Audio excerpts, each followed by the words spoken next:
আপনারা খালি স্লোগান আর হাততালি দেন, এটা পুরনো ব্যাপার। এখন তা দেখতে চায় না মানুষ দেখতে চায় যে আপনারা সঠিক কাজটা করছেন।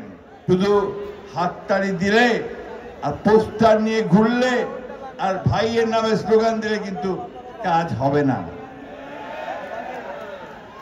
ভালো করে চারদিকে তাকিয়ে দেখেন,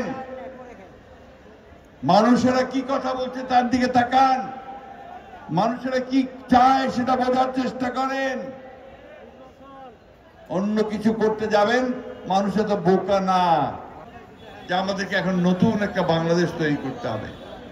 বারবার যে কথা আমাদের ভারপ্রাপ্ত চেয়ারম্যান তারেক রহমান সাহেব বলছেন যে আমাদের একটা নতুন বাংলাদেশ তৈরি করতে হবে। বারবার যে কথা আমাদের দেশনেত্রী বেগম খালেদা জিয়া বলেছিলেন যে ভিশন 2030 দিয়ে যে বাংলাদেশে একটা রেইনবো স্টেট তৈরি করতে হবে।